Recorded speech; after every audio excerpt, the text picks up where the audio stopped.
सच्चाई का उजाला। एक समय की बात है, एक छोटे से शहर में रामदीन नाम का एक गरीब गुब्बारे बेचने वाला रहता था। वह दिन भर तपती धूप और धूल भरी सड़कों पर मारा मारा फिरता ताकि अपने परिवार के लिए 2 वक्त की रोटी कमा सके। महंगाई के इस दौर में गुब्बारे बेचकर इतनी कमाई भी नहीं हो पाती थी कि वह अपने 3 बच्चों का पेट भर सके। अक्सर रात को उसके घर में चूल्हा भी नहीं जलता था और बच्चे पानी पीकर सो जाते थे। एक दिन जब वो दोपहर की तेज धूप में रामदीन चौराहे पर खड़ा गुब्बारे बेचने की कोशिश कर रहा था, तभी एक चमचमाती सफ़ेद कार उसके पास आकर रुकी। कार में एक अमीर और दयालु महिला बैठी थी, जिसके बच्चे गुब्बारे लेने की जिद कर रहे थे। रामदीन ने उन बच्चों को उनकी पसंद के सुंदर गुब्बारे दिए। उस महिला ने बिना कुछ पूछे रामदीन को 100 रुपये का एक बड़ा नोट थमा दिया। रामदीन ने जब कहा कि इसके तो सिर्फ 50 बनाते हैं, तो महिला ने मुस्कुराते हुए कहा, कोई बात नहीं भाई, तुम रख लो और बच्चों के लिए खाना ले जाना। रामदीन ने खुशी खुशी आसमान की तरफ देखा और भगवान का धन्यवाद किया। उसने तुरंत दुकान से जाकर आटा और कुछ सब्जियां खरीदी।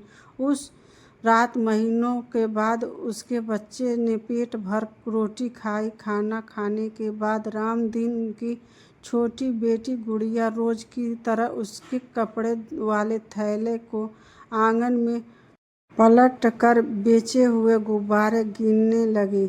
अचानक लालटेन की मध्यम रोशनी में गुब्बारों के बीच कोई चीज जोर से चमकी। रामदीन ने पास जाकर देखा तो उसके होश उड़ गए। वह एक बेहद खूबसूरत और कीमती सोने की अंगूठी थी, जिसके ऊपर एक बड़ा सा हीरा जड़ा हुआ था।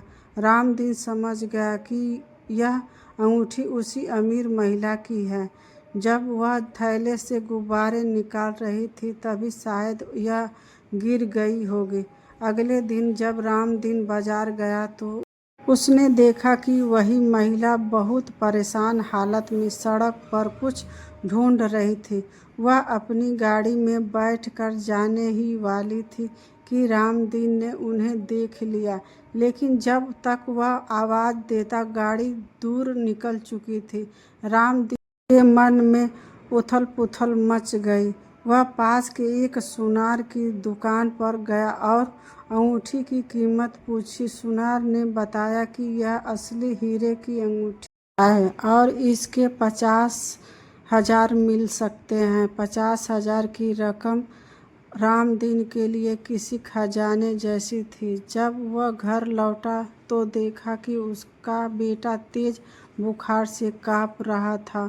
उसकी पत्नी सुरेखा रोते हुए बोली, घर में 1 रुपया भी नहीं है, बच्चे को डॉक्टर के पास कैसे ले जाएं? सुरेखा को जब अंगूठी और उसकी कीमती के बारे में पता चला तो उसने रोते हुए कहा, रामदीन, यह भगवान ने हमारे बच्चे की जान बचाने के लिए भेजा है, इसे बेच दो। उस अमीर महिला को क्या पता चलेगा? रामदीन का दिल भी एक पल के लिए डगमगाया। अपने बीमार बेटे को देखकर उसकी आंखों में आंसू आ गए, लेकिन तभी उससे उस महिला का दयालु चेहरा याद आया, जिसने उसकी मजबूरी देखकर बिना मांगे ज़्यादा पैसे दिए थे। रामदीन ने अपने ज़मीर से कहा, नहीं, मैं मुसीबत में मदद करने वाले के साथ बेईमानी नहीं कर सकता। उसने अपने एक ड्राइवर दोस्त की मदद से उस महिला की गाड़ी का नंबर ट्रैक किया और उसके आलीशान बंगले पर जा पहुंचा। जब महिला बाहर आई तो रामदीन ने पूरी ईमानदारी के साथ वह कीमती अंगूठी उसके हाथ में सौंप दी। अपनी खोई हुई शादी की अंगूठी पाकर महिला की आंखों में खुशी के आंसू आ गए।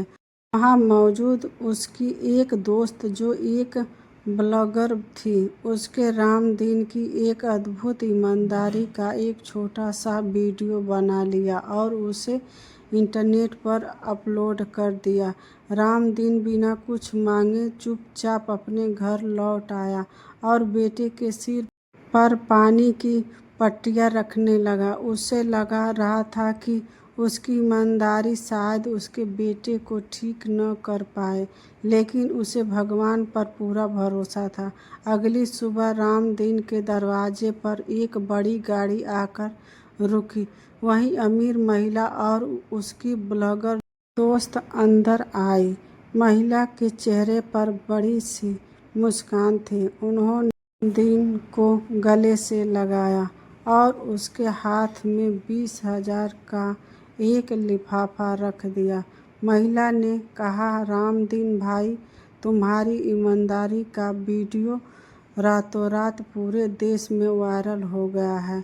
लोगों ने तुम्हारी सच्चाई को सलाम किया है और यह पैसा देश भर से लोगों ने तुम्हारी मदद के लिए भेजे हैं। तुम्हारे बेटे के इलाज के लिए बाहर एम्बुलेंस खड़ा है। उसे शहर के सबसे अच्छे अस्पताल में भर्ती कराया जाएगा। यह सुनकर रामदीन और उसकी पत्नी सुरेखा की आंखों से आंसू बहने लगे। रामदीन ने हाथ जोड़कर आसमान की तरफ देखा। उसे समझ आ गया था, कठिन समय में भी जिसके अपना ईमान नहीं खोया, भगवान उसकी मदद के लिए कोई न कोई रास्ता जरूर खोल देता है। ईमानदारी का फल हमेशा मीठा होता है।